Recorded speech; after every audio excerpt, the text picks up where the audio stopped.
নমস্কার বন্ধুরা, আর গরম খাবার চ্যানেলে আপনাদের সবাইকে স্বাগত জানাই। বন্ধুরা, আজকে দেখুন কত সুন্দর একটা লোভনীয় আচার রান্না করব। আর আজকে রান্না করব আমড়ার আচার। আর সুস্বাদু এই আচারটা আপনারা অনেক দিন পর্যন্ত সংরক্ষণ করেও রেখে খেতে পারবেন। কিভাবে করবেন ভিডিওটা পুরোটা দেখতে থাকুন। তো দেখুন বন্ধুরা, আমরা পাড়ার জন্য আমরা গাছের নিচে চলে এলাম। আর কত আমরা হয়েছে দেখুন। এবার ওই গাছ থেকে কিন্তু সুন্দর সুন্দর বড় বড় আমড়াগুলি দেখে পেরে নেব। আর ভিডিওটা পুরোটা দেখতে থাকো বন্ধুরা, সাথে দেখো। এবার আমরা পেরে নিয়ে চলে এলাম দেখুন। আর বাকি ভিডিওটা দেখায়নি বন্ধুরা। এবার দেখুন কত সুন্দর সুন্দর আমরা পেরেছি। ওই আমরা দিয়ে আজকে আচারটা তৈরি করব। ভিডিওটা ভালো লাগলে প্লিজ লাইক করবেন, কমেন্ট করবেন, চ্যানেলটি বন্ধুরা সাবস্ক্রাইব করতে ভুলবেন না।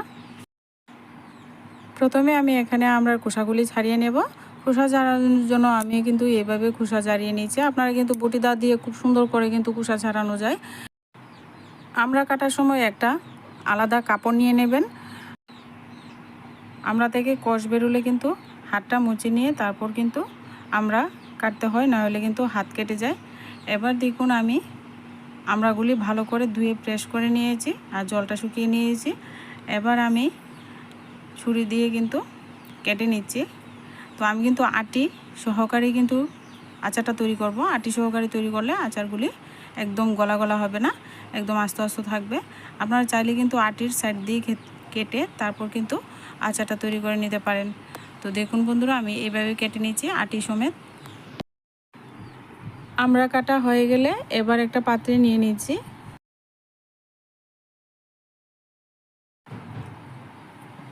এবার আমি এই আমড়াগুলির মধ্যে পরিমাণ মতো হলুদ গুঁড়ো মিশিয়ে দিচ্ছি।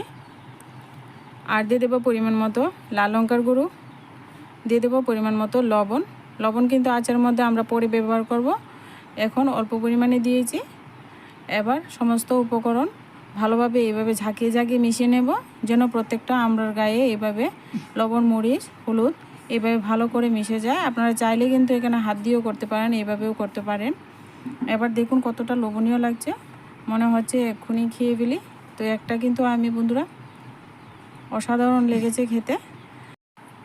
একটা মশলা তৈরি করার জন্য এখানে চুলায় কড়াই বসিয়ে দিলাম। এর মধ্যে 1 চামচ পাঁচফোড়ন, 1 চামচ মৌরি দিয়ে প্রথমে নাড়াচাড়া করে কিছুক্ষণ ভাজা হয়ে গেলে এবার আমি এখানে হাফ চামচ সর্ষে মিশিয়ে দিলাম। সর্ষেটা আমরা পরে দিয়েছি, কেননা সর্ষে কিন্তু আগে দিলে সর্ষেটা হয়ে যায় তাড়াতাড়ি, তার জন্য পুড়ে যাবে মশলাটা। তো এইভাবে সমস্ত উপকরণ ভালো করে কিন্তু ভেজে নিয়েছি। এবার ঠান্ডা হয়ে গেলে শিলনোড়ায় গুঁড়ো করে নেব। আর ওই একই কড়াই বসিয়ে এর মধ্যে পরিমাণ মতো সর্ষে তেল দিয়ে দিলাম। আচারের মধ্যে তেলের পরিমাণটা একটু বেশি দিবেন, দিলে আচার খুব ভালো থাকে। এবার তেলটা ভালো করে গরম করে নিয়ে এখানে আমড়াগুলি আমি দিয়ে দিলাম। এবার ভালো করে নেড়ে চেড়ে সমস্ত উপকরণ তেলের সঙ্গে ভালো করে একটু নাড়াচাড়া করে দেব। এবার একটা ঢাকনা চাপা দিয়ে কিছুক্ষণ ঢেকে তারপর আবারও নাড়াচাড়া করে দেব। বেশিক্ষণ ঢেকে রাখবেন না, একবার নিচে থেকে লেগে যেতে পারে। তো একটু সময় ঢাকনাটা দিয়ে তারপর কিন্তু উঠিয়ে আবার এইভাবে নাড়াচাড়া করব। তো এইভাবে ঢাকনা উঠিয়ে নাড়াচাড়া করতে করতে দেখবেন আমড়াগুলি খুব সুন্দর একটু ভাজা ভাজা ভাব চলে এসছে। তো দেখুন আমড়ার কালারটাও কত চেঞ্জ হয়ে গেছে। এই পর্যায়ে আমি এখানে পরিমাণ মতো চিনি দেব। চিনি পরিমাণটা আমি এখানে বেশি পরিমাণে দিয়েছি। আমি একটু মিষ্টি, ঝাল ঝাল মিষ্টি মিষ্টি আচারটা তৈরি করব, আপনারা পরিমাণ মতো দেবেন। এবার চিনিটা নেড়ে চেড়ে মিশিয়ে দিলাম। এখানে ঝাল লঙ্কার গুঁড়ো দিয়ে দিলাম আরও 1 চামচ। আর আমি যে ভাজা মশলাটা ব্যবহার করেছি এই মশলার মধ্যে আপনারা শুকনো লঙ্কা ভেজেও গুঁড়ো করে দিতে পারেন। এবার সমস্ত উপকরণ ভালো করে মিশিয়ে দিলাম, ঢাকনা চাপা দিয়ে দেব। এবার কিছুক্ষণ পর ঢাকনাটা উঠিয়ে দেখুন কত সুন্দর যে চিনি থেকে জল উঠেছে, সেই জল দিয়ে কিন্তু ভালোভাবে সেদ্ধ হয়ে যাবে আমরা। আর যদি মনে হয় আমরা সেদ্ধ হয়নি, অল্প পরিমাণে একটু জল দিতে পারেন। পরিমাণ মতো লবণটা দিয়ে দিলাম, দিয়ে আবারও নেড়ে চেড়ে ভালো করে সমস্ত উপকরণ মিশিয়ে দেব। আর ভেজে রাখা মশলাটা গুঁড়ো করে দিয়ে দিলাম। এবার কিন্তু এখানে কন্টিনিউ কিন্তু নাড়াচাড়া করবেন, নইলে কিন্তু নিচে থেকে লেগে যাবে। তো এইভাবে কন্টিনিউ নাড়াচাড়া করতে করতে সুন্দর করে কিন্তু আচারটা একদম পাক দিয়ে নেবেন। আচার যত পাক দিয়ে রান্না করবেন আচার কিন্তু ততটাই অনেক দিন কিন্তু রেখে আপনারা খেতে পারবেন। এখানে আমি 1 চামচ ভিনিগার দিয়ে দিচ্ছি।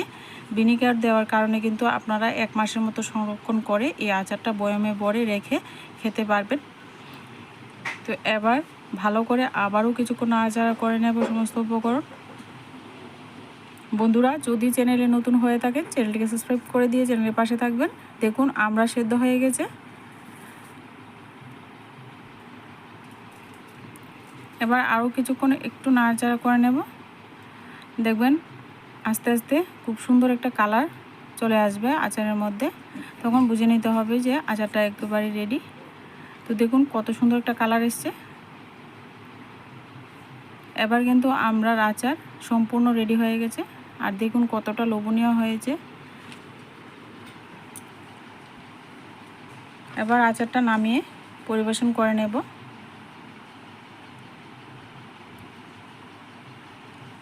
এই লোভনীয় আচার রেসিপিটা ভালো লাগলে ভিডিওতে প্লিজ লাইক করবেন, কমেন্ট করবেন। চ্যানেলটিকে বন্ধু সাবস্ক্রাইব করতে ভুলবেন না। ফেসবুক পেজ থেকে দেখলে পেজটাকে ফলো করে চ্যানেলের পাশে থাকবেন। দেখুন কতটা লোভনীয় হয়েছে। আপনারা কিন্তু বয়মে ভরে ঠান্ডা করে বয়মে ভরে নেবেন। আজকে ভিডিওটা এই পর্যন্তই, দেখা হচ্ছে নেক্সট ভিডিওতে।